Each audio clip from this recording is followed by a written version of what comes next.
Hey there, everybody. Happy Monday.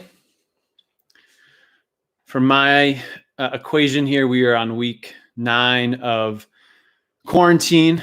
As I'm sure you're hearing in the personal and professional world, the first thing that I'll say, and then I think a lot of people offer up, is I hope that you guys are all healthy and all doing okay, both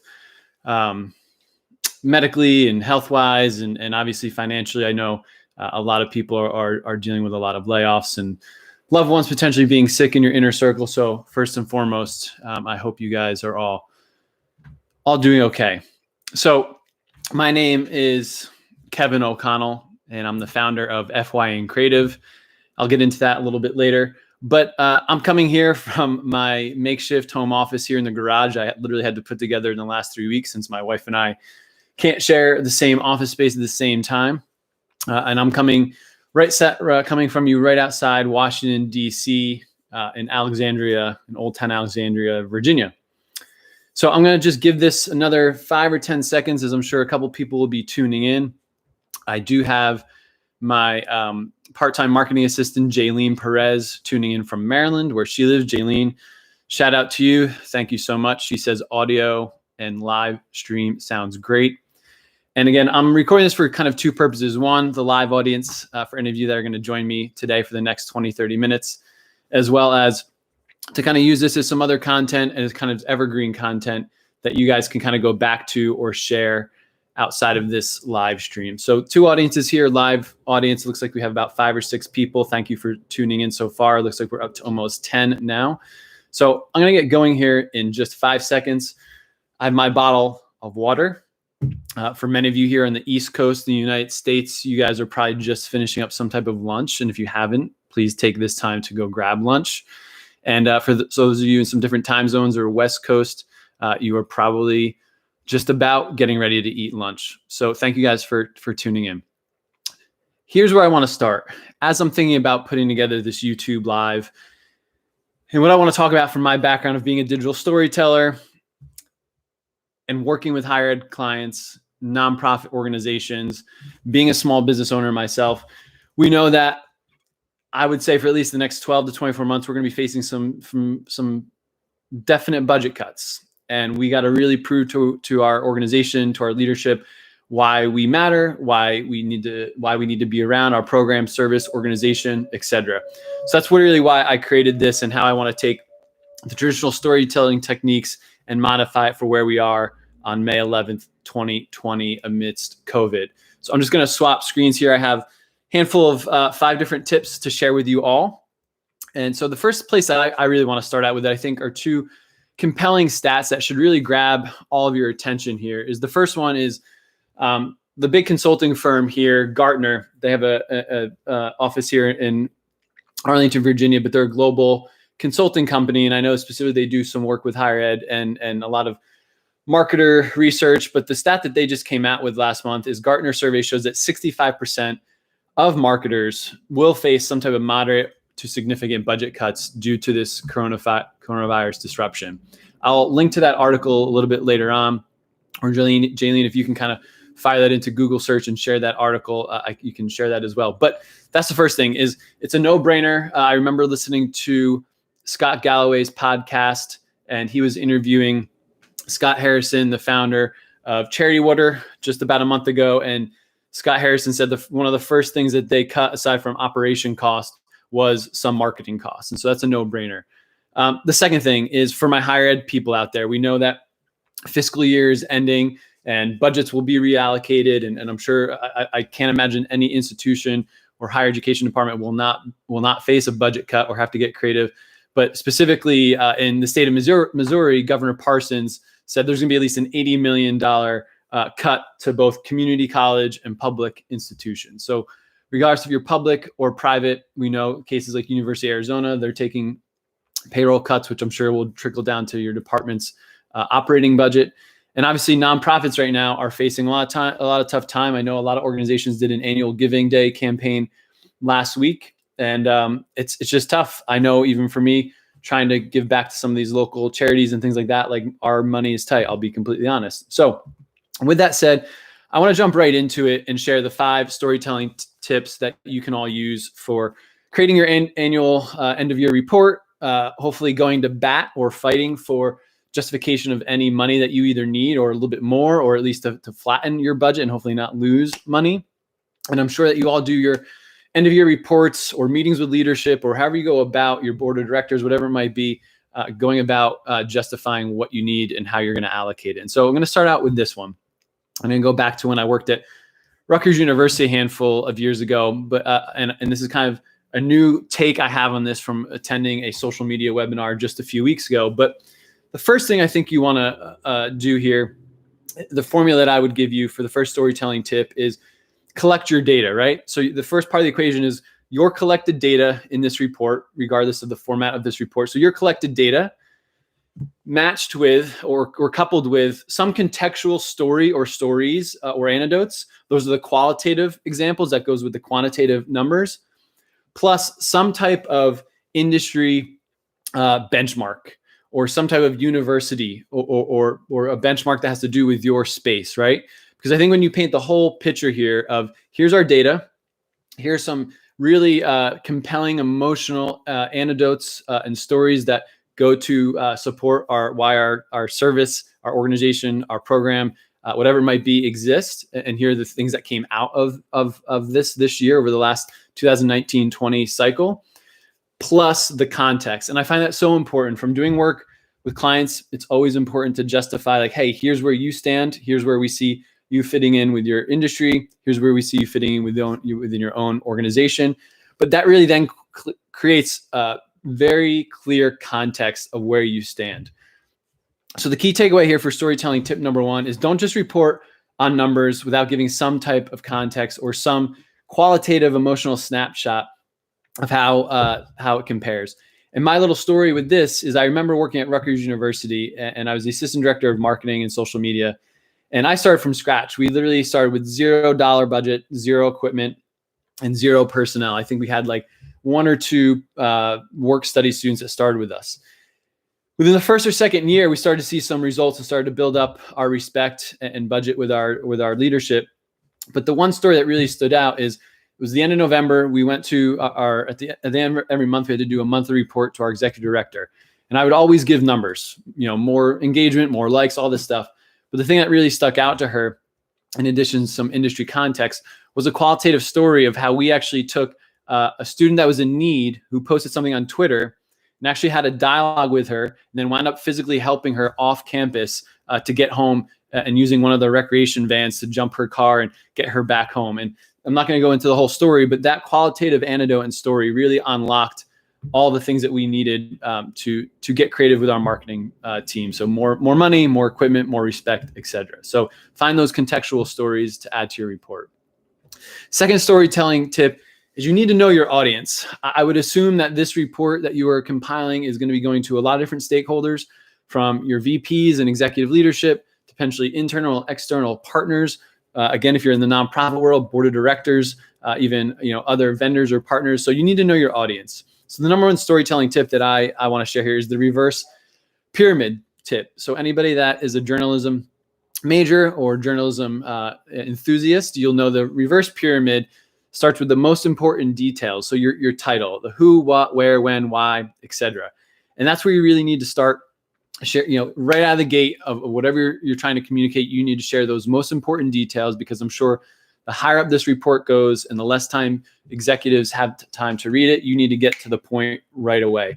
Then you can share some supporting background information. And then in the bottom of that pyramid is your other general background info. But really the question I want you to think about is, when you're thinking about your audience, is look at the world through their eyes, especially right now. They are going to be facing a lot of pressure of not just budget cuts, but what does the next 6, 12, 18 to 24 months look like? And you need to figure out, how do you help them? How do you and your organization, resource, program, et cetera, service fit into where they're headed? And you most importantly need to figure out, like, when you have them read this report, watch, whatever it might be, listen to this report, is what are you asking of them? And what are you asking them to do with this information? So that's storytelling number tip, is knowing your audience. Reverse pyramid. The next one, I have the words Netflix written here. But if you're like me and my wife, we've been binging a ton of Netflix shows here over quarantine. Specifically, I think the latest one we just started watching this weekend, rewatching, is Dead to Me. And all of a sudden I'm like, Courtney, I'm going to stay up for one more episode. 2 hours later, I've watched like 4 episodes, because the one thing is a lot of these great shows have really solid cliffhangers.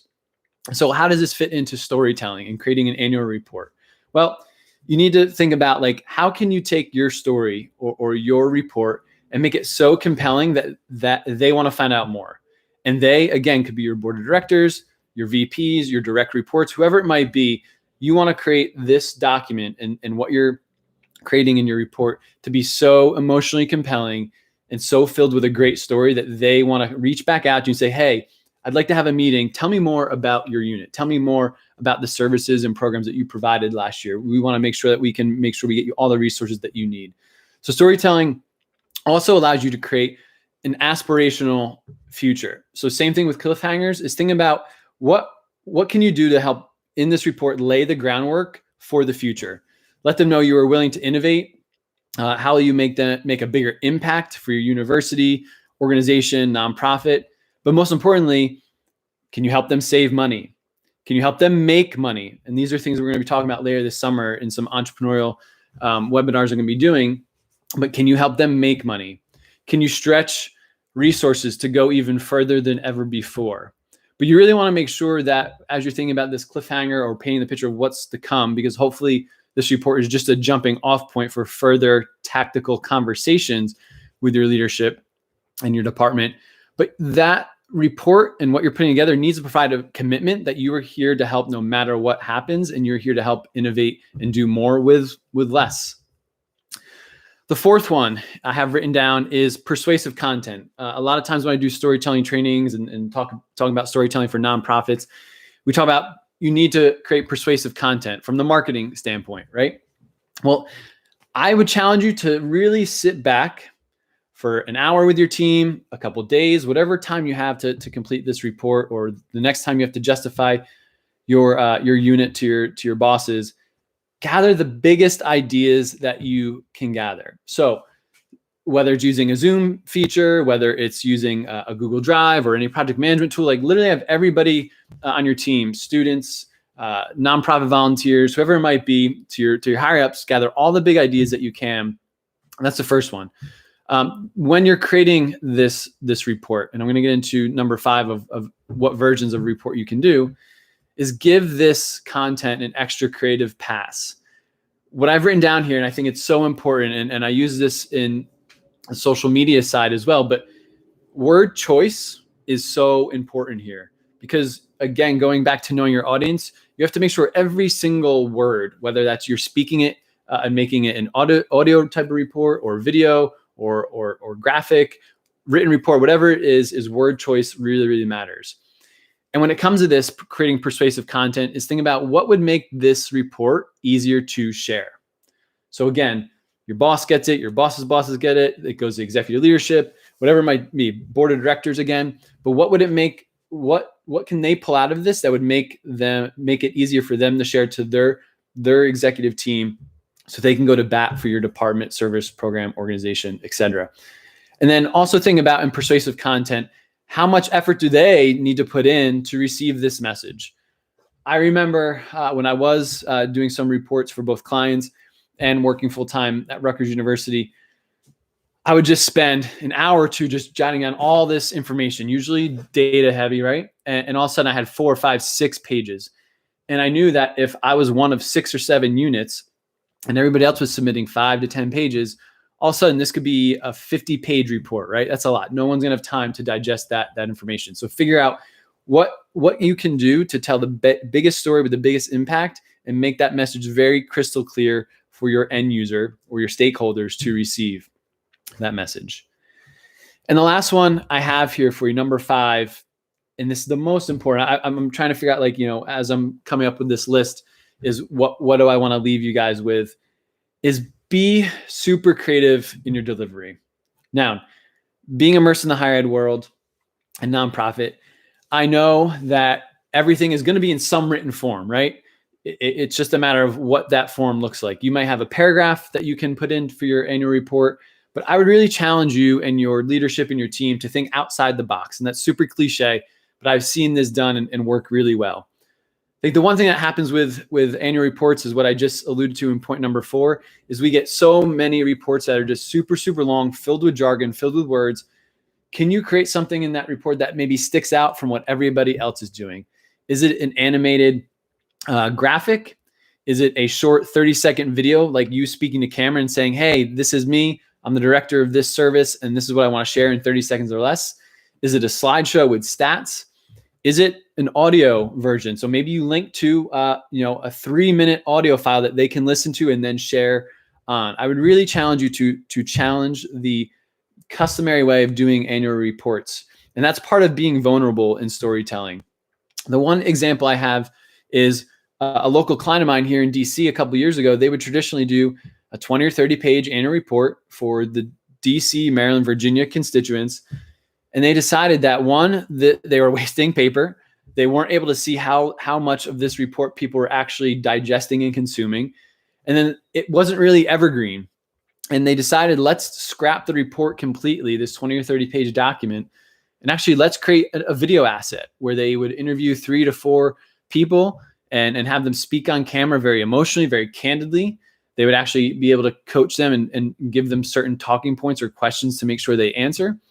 They were able to use visuals and B-roll and graphics and animation. And again, not challenge you to do video, but again, it could be video recorded on an iPhone. It could be something using a third-party iPhone app to create video.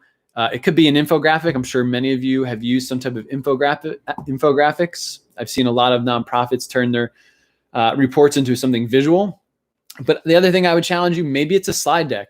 Maybe it's 5 to 10 slides that concisely tell the story of your department, coupled with, again, the contextual side with the stories, the quantitative side with the data and industry benchmarks. And somebody can literally pick up that deck, read it, understand it, feel compelled by it, and then share it back out.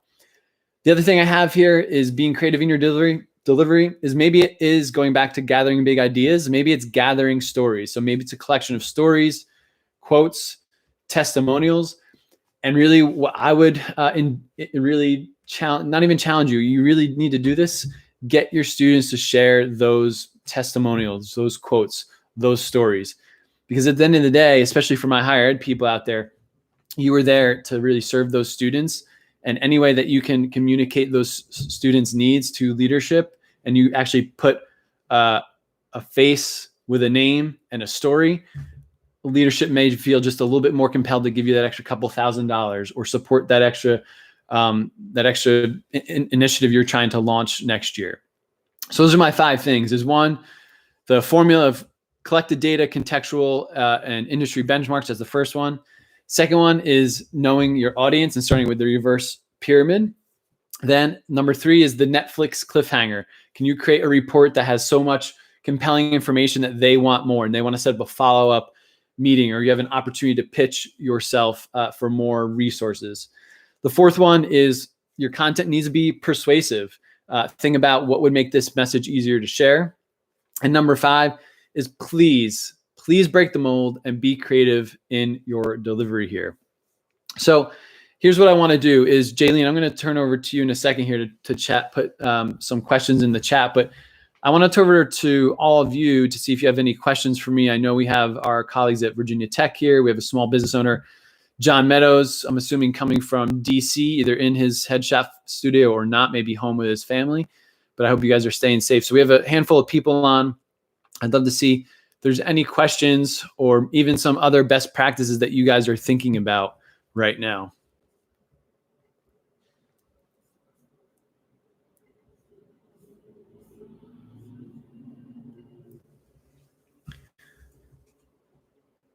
Jaylene, let me know if there's any questions that have come through either on social media or here in the chat.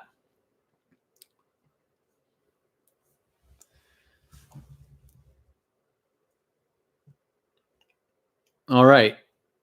So one report or one question that I have here that came through my email from a colleague that couldn't attend this is, what do you do if you are stuck in that traditional PDF, Word-filled document or report, right? You have a certain standard that you need to uphold to get this information across to your leadership or executives.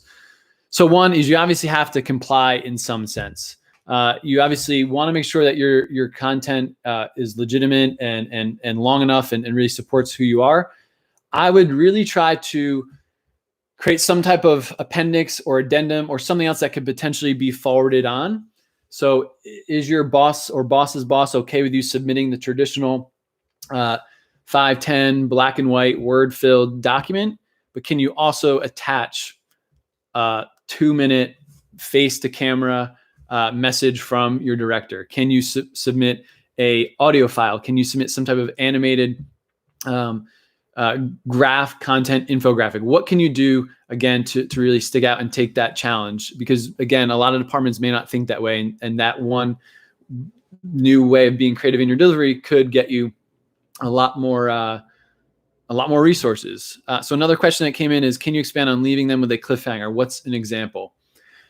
So that's a great question. So one example that I would have as a cliffhanger is leaning on the storytelling part. So I really try to collect those stories. It could be 1, 2, 3. It could be a handful of stories or anecdotes, testimonials from students or your volunteers or members, whoever it might be. And I would share maybe 1, 2, or 3 of them. And at the end, I would say, for more stories like this, or for more anecdotes and contextual data of why our department, service, program, resource matters to the university, to the nonprofit, or whatever it might be, to the organization, please click this link to hear, a 5-minute video, or please click this link to read, 10 more short testimonials. That would be one idea. I think a second idea would be, thinking about you have everything before COVID and everything now after COVID. So maybe you create something that starts to tease out what the future of your department, service, program starts to look like. And maybe you just give a little bit of a taste, right? And it's got to be a really big, solid idea or something that's really thought out. But maybe you give a taste in the last paragraph or last few sentences of your report and say, hey, knowing that this is what we're facing over the next 6, 12, 18, 24 months, here's our idea. We would love to, showcase more of it, and maybe leave them with a cliffhanger with an invite. Like, hey, our team is going to do a YouTube or Zoom live next Wednesday to justify and bring the life what we're talking about in our report. So that's one idea. Or again, it could be linking out or sharing a follow-up document of like, here's where we're going in the future with or without, more or less budget or support. So that would be one idea. So I'm just going to wait one more minute here. We'll see if we have any other questions. Those are 2 good questions so far. While I have everybody here, let me share out. Let me make sure I can find this Gartner article here. Let's see here. Give me 1 second here. Gartner survey. I'm going to share this in the description or in the chat feature here. Awesome. Well, for the 8 or 9 of you so far that are still hanging on, thank you so much. Again, my name is Kevin O'Connell. I'm the founder of FYA and Creative here outside of Washington, D.C.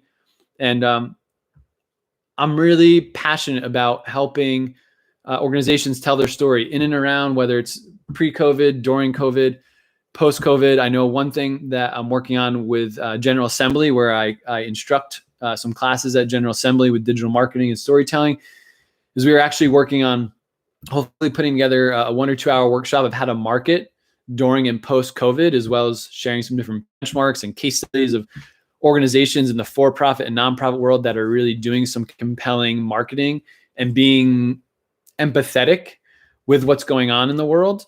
So I know that's a workshop that we're going to be running in the next couple, probably in June or July, I believe. But if there's any way that I can help you guys, please reach out, fyandcreative.com. Kevin-O'Connell.com or KOCO83 on Instagram, Twitter, etc. But for especially all my small business owners, higher ed, and nonprofit colleagues, I sympathize with you. I know what we're all going through here, and I know that we will all get creative together and help tell our stories and help survive this recession that we currently face right now. So Thank you all for tuning in. I wanted to keep this short, 25 minutes or less, and we're right on that. Thank you for your questions. Feel free to follow up, and I will be resharing some of this content later on. So again, thank you all so much for sharing your Monday afternoon or late morning with me, and have an excellent, excellent Monday and a great week 9 of quarantine. Thanks so much. Take care, guys.